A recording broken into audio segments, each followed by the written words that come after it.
Everyone, आज मैं आपके लिए फिर से बीएड फर्स्ट सेमेस्टर का जो पेपर 4 है उसका जो यूनिट 1 है उससे जो नेक्स्ट क्वेश्चन बनता है वो मैं लेके आई हूँ। वो है emergence of school subjects and discipline from social context and political context. इसका मतलब है कि एमरजेंस कैसे हुआ स्कूल सब्जेक्ट और डिसिप्लिन का, कहाँ से, सोशल कंटेक्स्ट से और पॉलिटिकल कंटेक्स्ट से। सबसे पहले हम पढ़ेंगे फ्रॉम सोशल कंटेक्स्ट, मतलब सोसाइटी सोशल के कंटेक्स्ट से कैसे हुआ। अगर हम बात करते हैं जो ये ह्यूमन बीइंग है, ह्यूमन बीइंग एक सोशल एनिमल है। कैसा एनिमल है? सोशल एनिमल है। It is impossible to develop a person without society.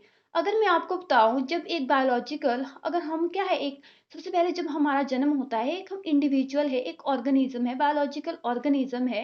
ये इंडिविजुअल बायोलॉजिकल ऑर्गेनिज्म ही रहेगा अगर जब तक वो सोसाइटी में इन्वॉल्व नहीं हुआ, तब तक हम उसको क्या नहीं बोलेंगे? ह्यूमन बीइंग नहीं बोलेंगे। अगर वो सोसाइटी में इन्वॉल्व नहीं हुआ, विदाउट सोसाइटी, एक जो बायोलॉजिकल इंडिविजुअल है वो ऑर्गेनिज्म ही है, मतलब हम उसको ह्यूमन नहीं बोल सकते। According to Baldwin, personality cannot be defined in any other form except social word. Baldwin बोलता है कि हम पर्सनैलिटी को कभी भी नहीं डिफाइन कर सकते एक्सेप्ट सोशल वर्ड। बिना सोशल वर्ड को यूज किए हम कभी भी पर्सनैलिटी को डिफाइन नहीं कर सकते। इंडिविजुअल, एक इंडिविजुअल की कोई भी वैल्यू नहीं है, उसकी पर्सनैलिटी मीनिंगलेस है। कब तक? अगर हम उसको सोशल एनवायरनमेंट में इन्वॉल्व ना करें। विदाउट सोसाइटी एक इंडिविजुअल की कोई भी वैल्यू नहीं है, पर्सनैलिटी भी क्या है उसकी? मीनिंगलेस है। बोथ सोसाइटी और जो एजुकेशन है वो आपस में क्या करती है? इंटरलेट करती है और दोनों आपस को क्या करती है? इन्फ्लुएंस करती है। मैंने कहा जब जैसी आपकी सोसाइटी होगी वैसा ही क्या होगा? वहाँ का स्कूल होगा। तो जो सोसाइटी है वो एजुकेशन को क्या करती है? इन्फ्लुएंस करती है। और एजुकेशन भी सोसाइटी को इन्फ्लुएंस करता है, सोसाइटी भी एजुकेशन को इन्फ्लुएंस करती है। तो हमने यही तो पढ़ना है कि सोशल कंटेक्ट से कैसे हुआ इमरजेंस, किसका? स्कूल सब्जेक्ट का और डिसिप्लिन का। तो सबसे पहले हम करेंगे कि जो इम्पैक्ट है सोसाइटी का वो एजुकेशन के ऊपर क्या है। सबसे पहले पॉइंट आता है इसका, influence of social structure and ideas. जैसे सोशल स्ट्रक्चर है, जैसे आइडियाज है, वैसे ही क्या होगी? एजुकेशन होगी। दूसरा है इन्फ्लुएंस ऑफ इकोनॉमिक कंडीशन। जो सोसाइटी है आपकी, उसकी इकोनॉमिक कंडीशन कैसी है वैसे ही क्या होगी? एजुकेशन होगी। तीसरा क्या है? Influence of religious condition. आपकी वहाँ पे रिलीजियस कंडीशन कैसी है वो भी क्या इफेक्ट करेगी? आपकी एजुकेशन को करेगी। फोर्थ क्या है? Influence of social thought. जैसे सोसाइटी के थॉट्स होंगे वो किसको इन्फ्लुएंस करेगी? आपको, आपकी एजुकेशन को करेगी। फिफ्थ है इन्फ्लुएंस ऑफ सोशल चेंजेस। अगर कुछ सोसाइटी में चेंज आ रही है तो मतलब किसमें भी चेंज आएगी? आपके एजुकेशन में भी चेंज आएगी। अब नेक्स्ट आता है impact of education on society. हमने बोला ये दोनों आपस में इन्फ्लुएंस करते हैं। पहले हमने पढ़ा कि सोसाइटी का एजुकेशन के ऊपर क्या इम्पैक्ट है।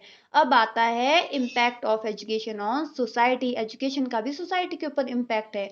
फर्स्ट आता है इसमें प्रिजर्वेशन ऑफ सोशल हेरिटेज। ये हमें एजुकेशन ही सिखाती है कि हमें किसको प्रिजर्व करना चाहिए? हमारे सोशल हेरिटेज को प्रिजर्व करना चाहिए। दूसरा है अवेकनिंग ऑफ सोशल फीलिंग। ये एजुकेशन ही हमें सिखाती है कि हमारी भी कुछ रिस्पॉन्सिबिलिटी है टुवार्ड्स आवर सोसाइटी। थर्ड आता है इसमें पॉलिटिकल डेवलपमेंट ऑफ सोसाइटी। अगर पॉलिटिकल डेवलपमेंट होनी है सोसाइटी की, पॉलिटिकल डेवलपमेंट होनी चाहिए सोसाइटी की, या कैसे होगी? हमारे को कौन सिखाता है? एजुकेशन। फोर्थ है सोशल चेंजेस एंड रिफॉर्म्स। अगर हम एजुकेशन ही हमें बताती है कि हमें सोशल चेंजेस भी लाने चाहिए, उसमें सुधार भी लाने चाहिए। फिफ्थ है सोशलाइजेशन ऑफ द चाइल्ड। ये एजुकेशन ही है जो चाइल्ड को बताती है कि आपने सोशलाइजेशन करना है, कुछ सोशल की वैल्यूज है आपको उसको फॉलो करना चाहिए। आपको सोशल सोसाइटी में अपना एक इंडिविजुअल का आपका एक कर्तव्य है, आपकी ड्यूटीज है, आपने क्या करना, उसमें इन्वॉल्व होना है। ये था impact of education on society. अब हम करेंगे जो एजुकेशन सोशियोलॉजी है, कौन सी? Educational sociology and curriculum. मतलब एजुकेशनल सोशियोलॉजी के अनुसार करिकुलम कैसे होना चाहिए। अकॉर्डिंग टू एजुकेशन सोशियोलॉजी ये बोलती है कि curriculum is organised and design to achieve the social purpose of the education. ये बोलता है कि करिकुलम इस तरह से डिजाइन होना चाहिए ताकि जो सोशल पर्पस है एजुकेशन का वो क्या हो सके, अचीव हो सके।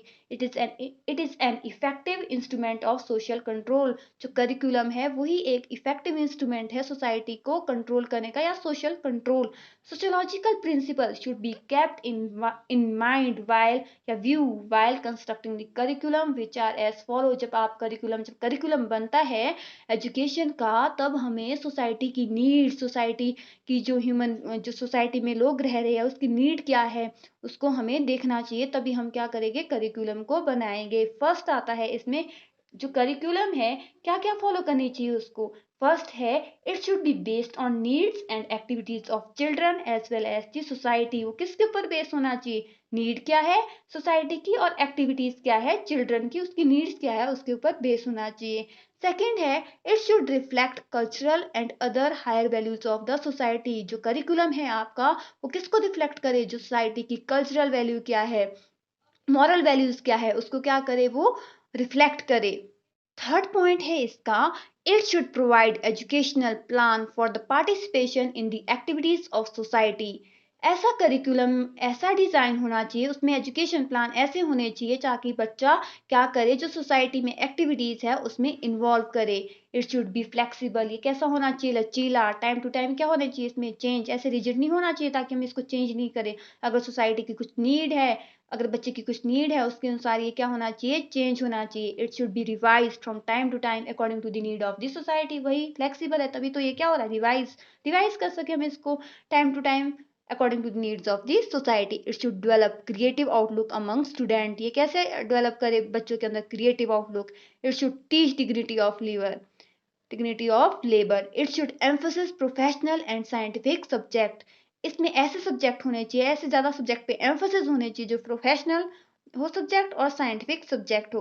It should make children capable for their livelihood. Education ऐसी होनी चाहिए ताकि बच्चा क्या कर सके, जो बेसिक नीड है ह्यूमन बीइंग की उसको अचीव कर सके, मतलब टू अर्न ब्रेड और बटर को भी वो अर्न कर सके। It should prepare the children for the world society and international understanding. Education जो करिकुलम है वो ऐसा होना चाहिए ताकि हर एक बच्चा, हर एक इंडिविजुअल अपने आप को इंटरनेशनल लेवल पे भी क्या कर सके, अपने आप को प्रेजेंट कर सके। फिर इसके बाद आता है कि अकॉर्डिंग टू एजुकेशनल सोशियोलॉजिस्ट, जो एजुकेशनल सोशियोलॉजिस्ट है वो कहते हैं कि करिकुलम में कौन कौन से सब्जेक्ट आने चाहिए। वो क्या है, फर्स्ट है हेल्थ एंड फिजिकल एजुकेशन होनी चाहिए उसमें, दूसरी सोशल स्टडीज होनी चाहिए उसमें, थर्ड कौन सा सब्जेक्ट होना चाहिए, लैंग्वेज, फोर्थ म्यूजिक और आर्ट भी होना चाहिए, अप्लाइड आर्ट भी होना चाहिए, जनरल साइंस भी होनी चाहिए, बायोलॉजी भी होनी चाहिए और कुछ वोकेशनल सब्जेक्ट भी होने चाहिए। ये था emergence of school subject and discipline from social context से। कौन से कंटेक्स्ट से, सोशल कंटेक्स्ट से। जो पॉलिटिकल कंटेक्स्ट है वो हम नेक्स्ट वीडियो में करेंगे। Thank you.